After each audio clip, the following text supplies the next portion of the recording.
Welcome. I'm Alice Alicia Jones, and I need to adjust this, obviously, the screen for YouTube. And Facebook is fine. I've had no trouble today connecting either of the sites, which I'm absolutely thrilled about. I welcome you for another one of my Living Consciously videos. As is typical, I never know what I'm going to talk about until the morning of. And today I'm going to start a series. It's a six-part series on communicating with your guides. And today, part one consists of who are your guides? I will touch upon this, upon every one of them briefly. This is a class that I have been told I need to teach. So chances are I'm going to be teaching a full day session of this, but you will get a consolidated, a capsulized version. So, first of all, the sad thing about being human is that so many people feel and think and believe that this journey is a journey that they take totally alone, totally by themselves. They do not recognize all the beings in spirit that are there to guide them, to help them with this journey. It's unreal how many helpers we have. So I'm going to, today's session is who are the guides? So I'm going to start with the one that almost everybody knows about, and that's the guardians. And in this case, it's the guardian angels. There isn't probably a person walking this planet that has not at least heard about the guardian angels. And guardian angels are predominantly protector angels. They are there to guard you, to give you a warning if you're in danger. They're the ones who pull you back if a car is encroaching and you're absent mindedly stepping off the curb into a line of traffic. So they are with you, and probably if you take incredible risks, like some of the athletes that perform these amazing feats at the Olympics, there's probably more than one guardian angel that you have.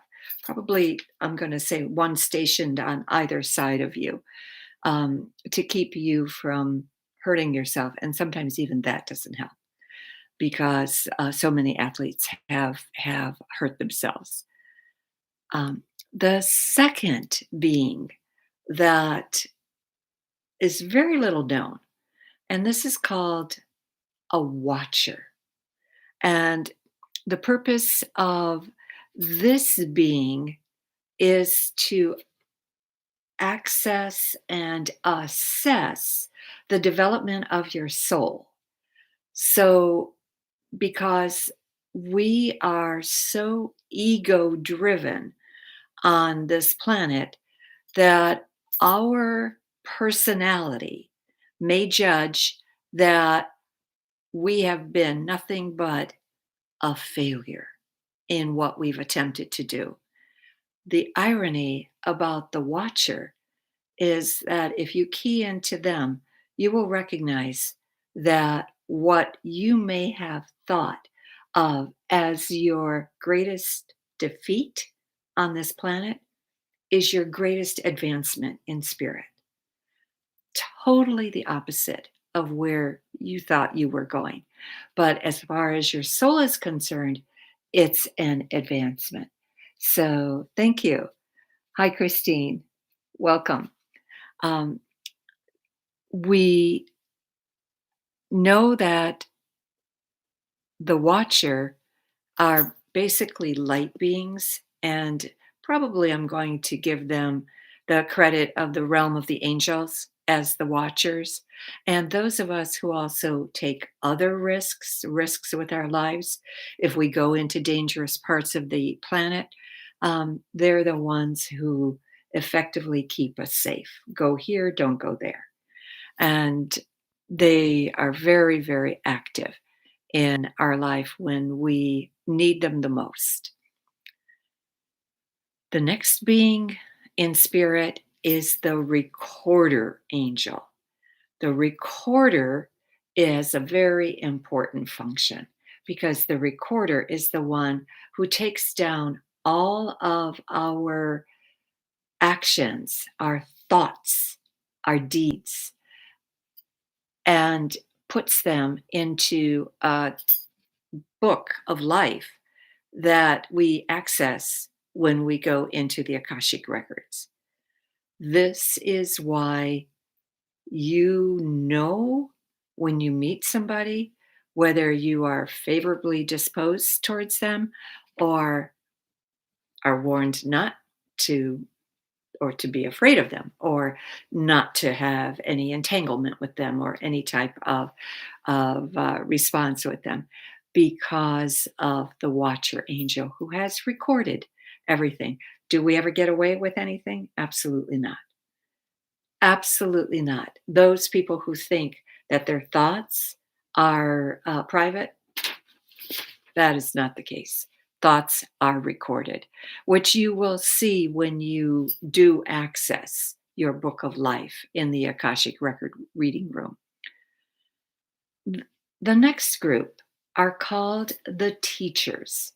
And a lot of these can be ascended masters. These are the beings in spirit that have gone and have really made a lot of times a sacrifice to the earthly plane and become more that where their spiritual pursuits were much more important to them. And so they now become the one who is helping you with your information. So they are the teachers. They're generally called avatars. And in some cases, they can be babies. So age doesn't have anything to do with a child being an avatar. I once met an ascended master who was 12 years old, and I saw another one, a baby, that I felt was so incredible because her mother, at the age of 6 weeks, placed her on one shoulder and she took her little hands and walked to the other shoulder as she was laid against my chest. 6 weeks old. So, and I know that she's now about 12, and I know that she has had incredible experiences, but so do a lot of other children out there. They are here to be way showers to us. The next grouping, the angels and the archangels. The angels, in general, are always concerned with human affairs, just our everyday issues, the part of us that has to get through our daily life. And the archangels, they can be split into several categories. Some of them are concerned with specialized virtues like courage. St. Michael, for example. If you have a problem with courage, or if you have issues with courage, or you need courage to face the next portion of your life, St. Michael is very much a presence in your life. If you need anything to do with communication, chances are Saint Gabriel. He is the archangel of communication, and he is always going to be there for you. They all have a specialized part that they deal with.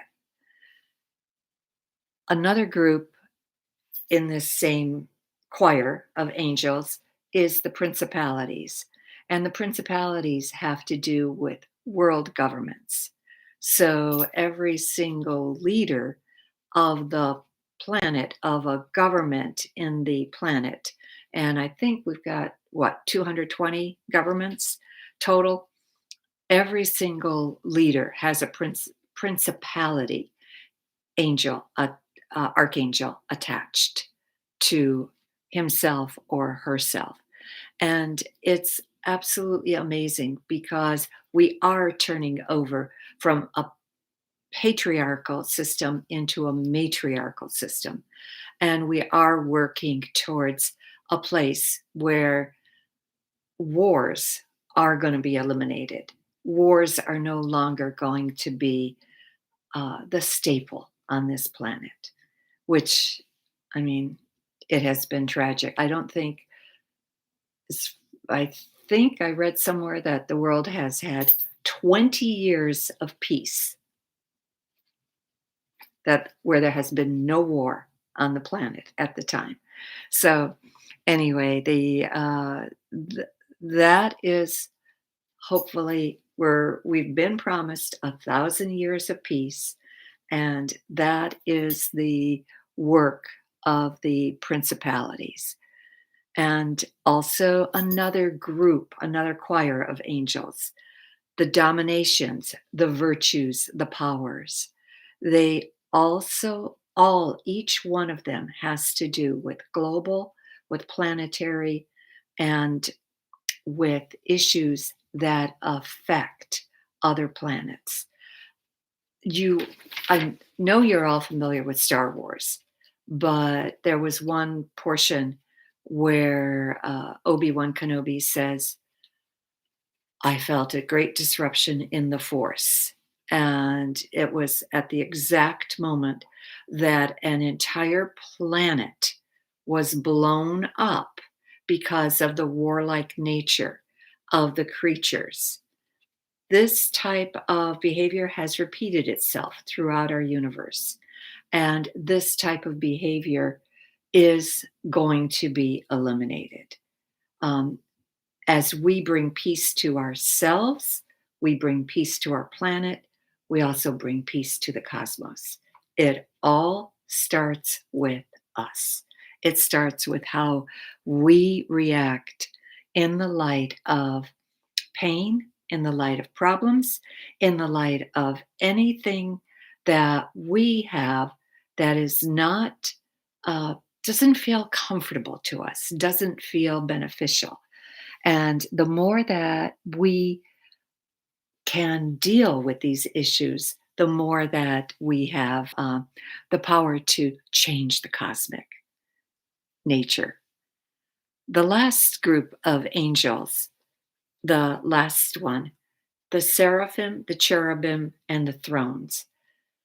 Seraphim, I have seen the seraphim in my mind's eye in healing situations. They are an incredible group of angelic beings. They have nothing but a face and then gigantic wings that encapsulate their body. So all you see is the two wings, and on the wings are 1,000 eyes. It's the most magnificent thing, but it also gives you chills when you see that, because they are, according to my research on the seraphim, they sit next to the throne of God. And so basically, I feel they are the eyes of God. And we are the eyes of God, the ears of God. We have the five senses that we express the advancement of God. So, and that is not bragging. That is, according to the spiritual literature I've read, that is just a foregone conclusion.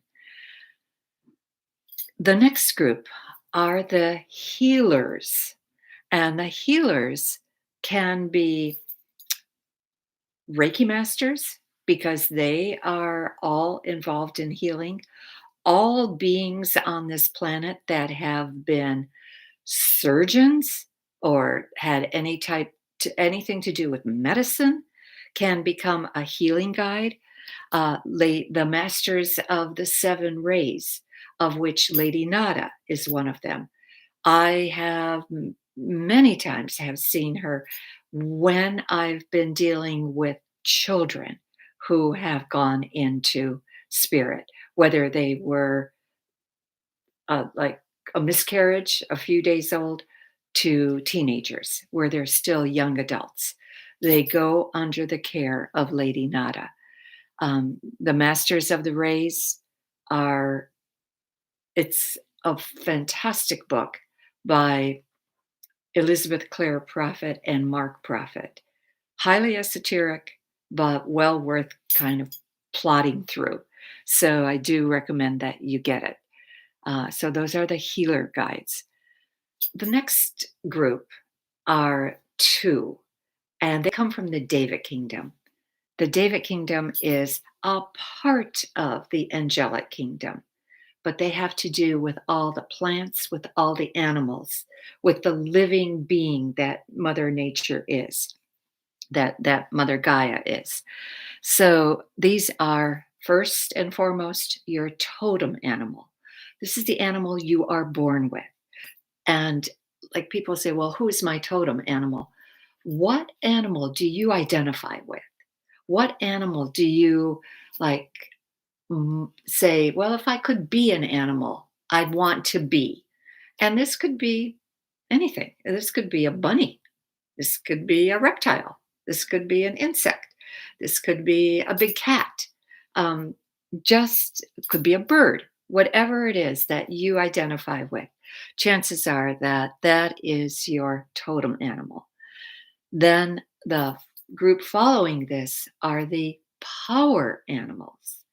They are the ones who come and go into your life. They are the ones who come in and lend you their energy if you need it, if and when you need it. So, effectively, power animals, one just doesn't stay with you. It comes in, and it even can come in on a daily basis. Whatever it is that you need can be a power animal that comes in for you. The next grouping is the ancestors. These are our loved ones in spirit, whether we've known them or not, whether they died before we were born or not. They are absolutely part of the beings that guide us. And in some cases, as you go deeply into your own ancestry, you might figure out, and Mormons are very, very good about this because they study genealogy, they just make it a part of their daily living. You could realize that, geez, I really identify with my fourth great grandmother or my grandmother four generations back. Chances are that may have been you because we are our own ancestors. So we can come back into the same family line. And this is why we might have such a predisposition for really feeling very close to someone we never met, but yet an uncanny feeling of this is unreal, but I feel close to her. You were her. The next ones are the beings in spirit that are just people you might have known here and who have gone on into spirit who feel that they owe you a favor or they want to pass a special message on to you. This is a lot of times, uh, like, all right, the example I'm being told to give you is if you lost a child and you suspect that there was foul play involved in that loss, that child may be one of your guides, may become one of your guides, because they will want you to investigate the truth of the departure of that soul. So, the other thing that I want to tell you about beings in spirit returning for you is that My understanding, whether you were a victim of a miscarriage or had an abortion or SIDS, sudden infant death syndrome, the soul of the next baby coming in that makes it to term and stays on the planet is the same soul. So that baby just may not have been ready. The soul of that baby may not have been ready when it had its time originally. So, uh, and the I just want to share one more story before I leave because we're going on past 20 minutes.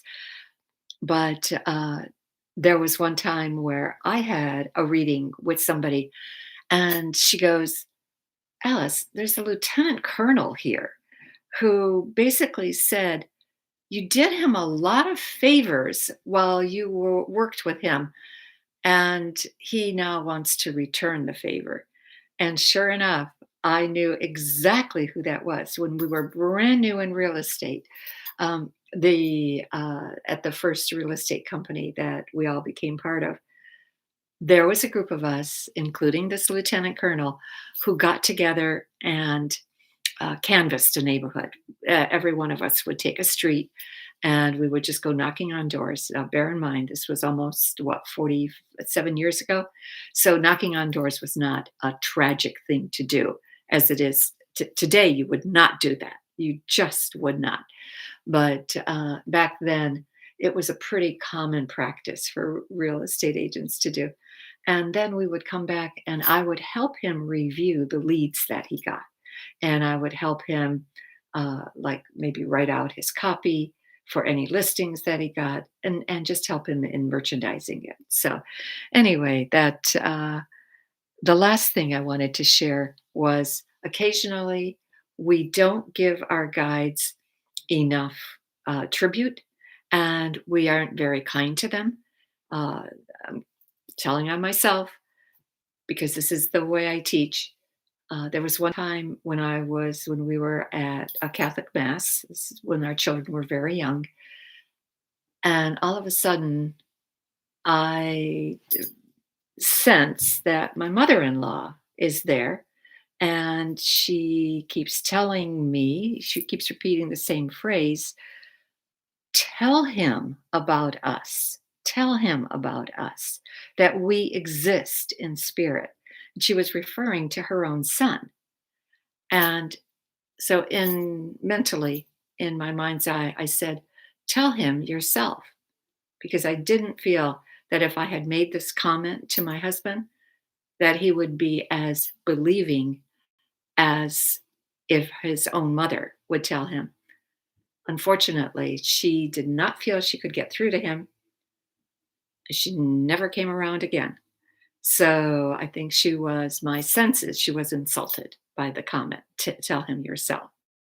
So be very mindful and be careful and say thank you each time. Just live your life in a place of gratitude, and you will never, never, never, ever regret it. And if you need a book on meditations, Own Your Power Day by Day is probably the best book out there. I have unbelievably lovely comments on every person that does buy it. And it never ceases to amaze me. Spiritual truth is spiritual truth. Available on Amazon, available on my website, Alicia, ALICJA, Jones.com. I thank you for being here. I am so pleased to do this, and I will continue next week with a continuation of working with your guides. So until then, have a great week. Valentine's Day is part of it, so really, really enjoy. Thank you. Bye bye now.